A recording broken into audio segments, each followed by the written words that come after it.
Hello, welcome to WAGMI. Glad to have you here for another episode.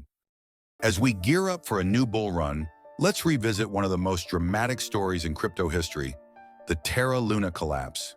This isn't just a tale of losses, it's a lesson-packed journey into what happens when innovation meets unchecked risk. Today, we'll break it into 5 chapters so you can understand what went wrong and how to avoid these pitfalls in the future. Smash that like button and let's get started. Once upon a time in the crypto bull market of 2021, Terra Luna was seen as the golden child of DeFi, the brainchild of South Korean entrepreneurs Do Kwon and Daniel Shin. Terraform Labs set out to revolutionize the financial world by creating a decentralized platform for stablecoins. Their flagship products were Terra USD, or UST, an algorithmic stablecoin, and Luna, the token that made it all work. UST wasn't like traditional stablecoins backed by real-world assets such as US dollars. Instead, it relied on an algorithmic mechanism where UST and Luna's supply were adjusted dynamically. When UST's demand rose, new UST was minted by burning Luna, increasing UST's supply and theoretically maintaining its $1 peg. Conversely, when demand fell, UST was burned and Luna was minted. This gave UST a unique self-balancing system, or so it seemed.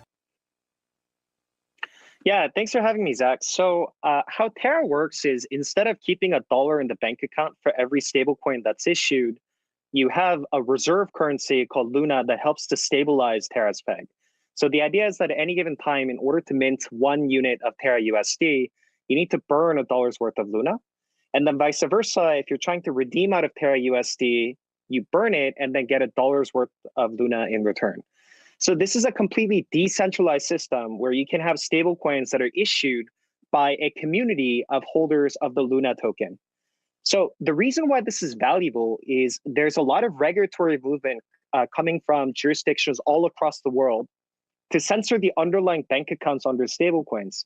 And this puts to threat really like all the different DeFi applications that are built on top of blockchains, which means that even if the smart contract logic for these DeFi applications are decentralized, if the underlying money can be censored, then it sort of defeats the purpose entirely. The reason why decentralized currencies like Terra are important and gaining lots of attention is because it's free from those things, in the sense that because there's no underlying censorable deposit, the logic that's governing the monetary policy of these stablecoins are entirely free from censorship.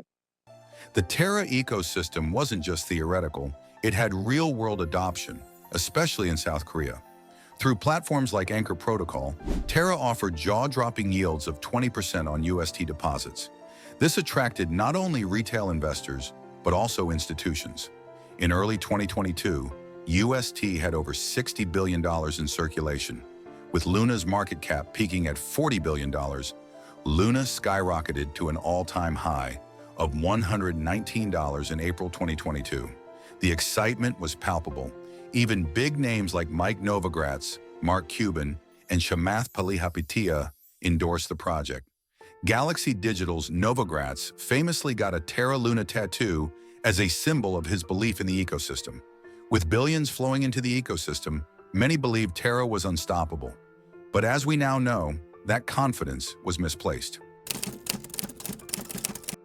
And then it all unraveled, fast.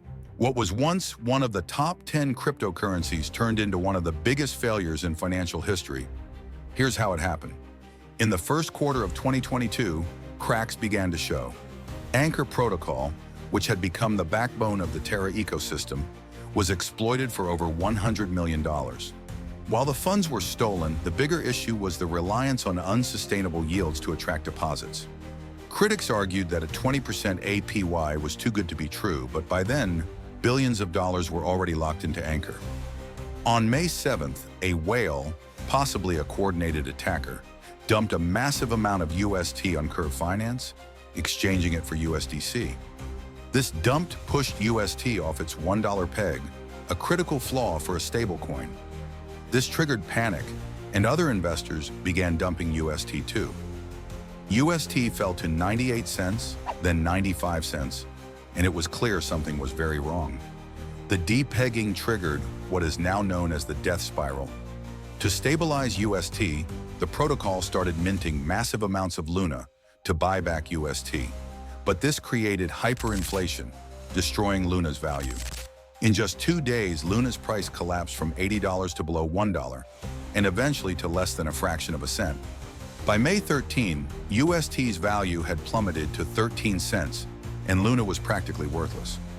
Over $60 billion in market value was wiped out in less than a week. Binance, the world's largest crypto exchange, halted trading of Luna and UST, leaving many investors stranded with worthless tokens. To add salt to the wound, on-chain analytics revealed that institutional players had exited early, leaving retail investors to bear the brunt of the losses. The chaos didn't end there. The Terra Luna collapse triggered a massive ripple effect across the crypto market. Bitcoin dropped below $20,000, dragging the entire market into a bearish spiral. In total, over $500 billion in market value was wiped out as fear spread among investors. The collapse wasn't just financial, it was personal. Some investors lost their life savings, with stories emerging of people who had staked everything in Anchor's guaranteed 20% APY. Lawsuits flooded in, with accusations of fraud, negligence, and market manipulation against Terraform Labs and Do Kwon. So what happened after the dust settled? And what lessons can we learn from this extraordinary collapse? Stay tuned as we uncover the legal drama, the fallout for the crypto ecosystem, and how to protect yourself from similar disasters. The fallout was massive. In 2023, Do Kwon and Terraform Labs CFO Han Chang-jun were arrested in Montenegro, charged with fraud, embezzlement, and market manipulation. Well, Montenegro's Supreme Court overturning earlier decisions to extradite Terraform Labs co-founder Do Kwon to South Korea, boosting U.S. efforts to try the former crypto mogul for fraud charges. Bloomberg's Ava Benny Morrison joins us now. What does this mean for Do Kwon? Do Kwon has been stuck in this tug of war over his extradition in Montenegro for the past 12 months. So it means that he is more than likely going to head back to New York, where he'll be on trial for fraud charges. Prosecutors here allege that he misled investors over his company, Terraform Labs, before it collapsed and wiped out almost $40 billion in investor assets. The U.S. SEC also stepped in, alleging that Terraform Labs sold unregistered securities to U.S. investors. The Terra Luna name was rebranded to Terra Classic, but by then, investor confidence was in tatters. Many platforms reliant on UST, such as Mirror Protocol and Chai, either collapsed or became unusable. Even major DeFi platforms like Curve, Aave, and Uniswap had to delist or devalue UST-related assets. The Terra Luna collapse taught us some hard lessons. Let's break them down. 1. Algorithmic stablecoins are risky. They depend on untested mechanisms and are vulnerable to attacks and market shifts. 2. Do your own research. Don't blindly trust founders or influencers. Investigate a project's fundamentals before investing. 3. Diversify your portfolio. Never put all your money into one project. Spread your risk across different tokens and sectors. 4. Be skeptical of hype. If it sounds too good to be true, it probably is. Avoid FOMO and flashy promises of guaranteed returns. 5. Take profits in a bull market. Secure your gains while the market is hot. Don't wait for a collapse to regret missed opportunities. Despite the Terra Luna disaster, the crypto world continues to innovate. We've learned from past mistakes, and now with the new bull run beginning, it's time to approach the market smarter and more cautiously. Remember, crypto is a space of endless potential, but also significant risk. By staying informed, spreading your bets, and practicing good risk management, we can build a brighter future. The Terra Luna collapse was a lesson, not an end. Crypto champions on, let's learn from the past and ensure we don't repeat the same mistakes. If you found this video helpful, subscribe and share it with your friends. Together, we can navigate this bull run with wisdom and success. See you in the next video.